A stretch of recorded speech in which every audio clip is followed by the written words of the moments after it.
How's everyone today? Yep, good. Alright, how's your trip around the hospital been? Yeah, really good. Seen some things that you didn't really want to see? Yeah, you went to intensive care and high dependency? Yep. Okay.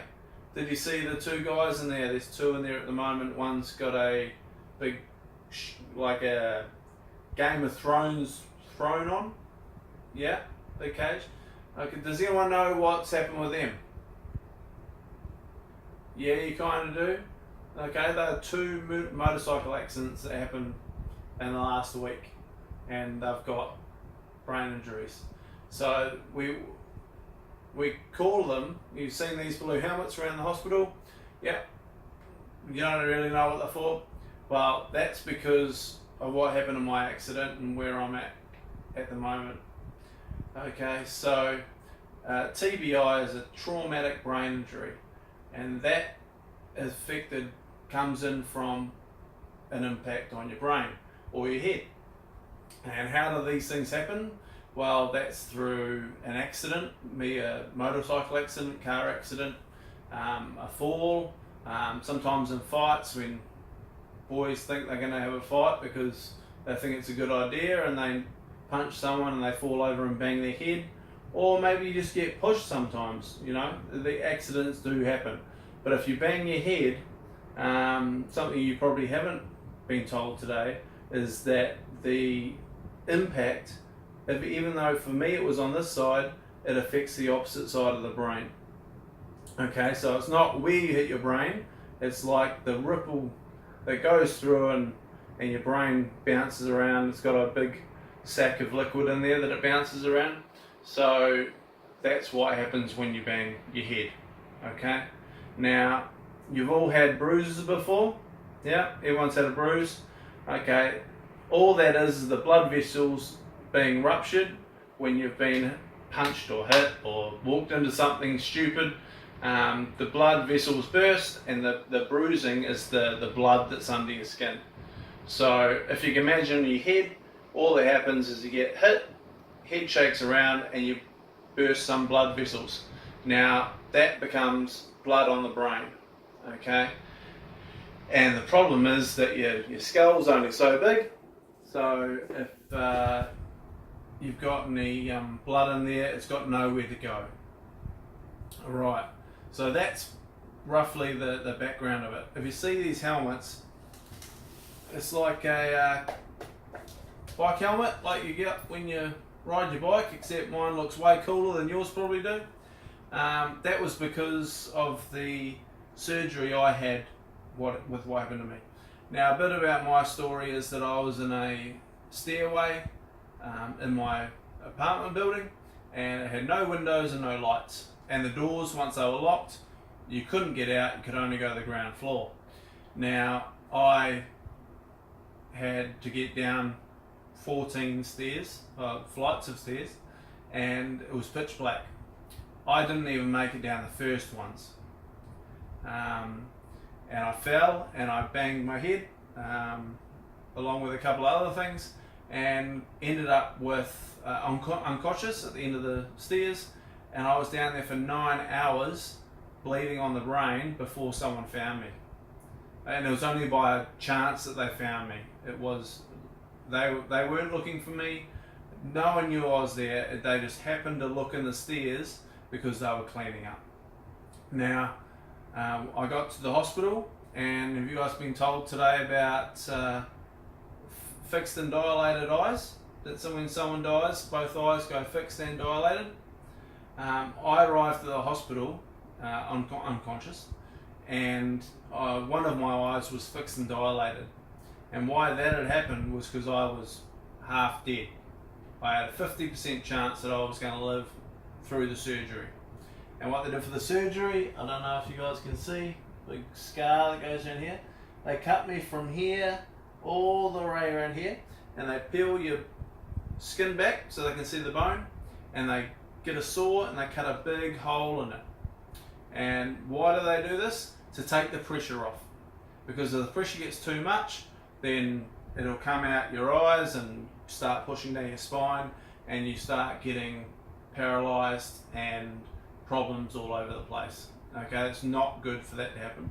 When I arrived, it was pushing down my spine, and it was starting to come to the back of my eye, on my left eye, because I'd been laying for so long. Now, they didn't expect me to make it through the surgery, and then when I did, they said that maybe I would be paralysed. I had impacted all four sections of my brain on my left. There's 4 on each side. And because that I'd impacted every single area, that I probably not have any memory. So if you can think of everything you've done in your life up to now, then all that's gone. Can't remember anything. They told my wife that I wouldn't know who she was, that I'd probably be in a wheelchair, and I probably wouldn't be able to speak very well. Okay, as you can see, I can speak and I can remember things because I'm telling you a story. So I've been very lucky. I have had 100 MRIs on my brain, and the frontal lobe, which is right here, that's responsible for your planning, problem solving, and things like that. That on my left hand side is dead brain. So you can see it on an MRI and it comes up grey or black. That means that the brain is bruised or it is dead. I'm hoping that it's only bruised, but it's not looking really good. Okay, so I might have some problems with that. I've been very lucky that I seem to be getting along very well, and it's taken me the last 6 months just to be able to speak better. I still make a lot of mistakes, but that's something I have to work through. Okay. Does anyone know how long brain injuries last? No one's talked to you about that today? Okay, well the first 2 years is when your brain repairs the most. So the best response you can get is in the first 2 years. Okay, I am now 8 months since my accident. So after 12 months it slows down a bit but keeps getting better. So I'm just hoping that I'll be able to talk properly one day. Okay, the blood came through to my left eye. It's at the back, you can't see it from the front, but I have like a big fly screen across my eye because I'm looking through the blood that's there, so I can't see very well out of this eye. Okay, and I'm just hoping that it gets better, otherwise I'll have to have another operation. Alright, now what I want to talk to you about today is, have many of you had a drink? I know you're only 15, 16, 17. Yeah, put your hand up if you had a drink. Don't worry about the teachers at the back, you won't get in trouble. I'm not a policeman. Yeah, okay. Well, most of you have had a drink. The problems come when you drink too much. I'm not here to tell you not to drink. I think social drinking with your friends and things is a good idea. But in saying that, if you get drunk, you can't judge distances, you can't judge how far things are, how fast you're going, where you're facing, what your balance is doing, and that's when you could fall over and bang your head. You could burn yourself, you could cut yourself, all sorts of things. Everyone knows about drink driving. Yep, the police say don't drink over this amount because mum and dad can't drink and drive. The reason is because you can't judge your speed or the distance or the timing for you to drive safely. That's why you can't drive. You might injure or kill someone else on the road, or yourself, or the people in your car. So my advice to you today is go and have a good time, but if your friend's getting really drunk or you're getting really drunk, just think, maybe I should slow down. I can still stay out and have a good time, but I don't want to be throwing up in the toilets. I don't want to be falling over. To the girls in the room, you don't want to be wandering off by yourself because you never know if you're going to be safe. And for guys in the room, you might bump into someone, knock their drink over, and then they want to fight, and you find yourself in the same situation I'm in now, where you've been in hospital for 6 months. Okay, it's just responsible drinking. You don't have to be a parent about it. You just have to be aware of your safety and your friends. All right, maybe you take turns. Someone's a sober driver, so they're looking out for everyone else who's drinking. All right. Does anyone know how many head injuries there are in Northern Territory? No, no one's told you that? There's about 130,000 a year in Australia.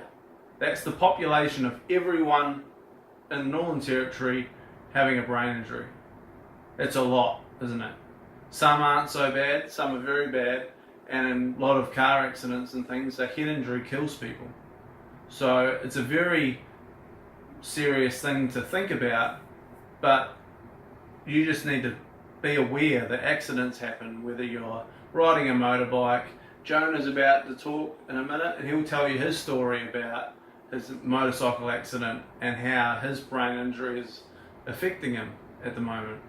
He's been over 2 years since his accident, so you can see and hear and listen to how he's had to deal with it. Alright, it is very real, it is very obviously around everyone all the time, but you don't have to hide away from all the dangers in the world. You just probably need to be a little bit responsible about it and have a little bit of fun, but try not to injure yourself or other people. Okay? So that's what happened with me, and I'm hoping I get better.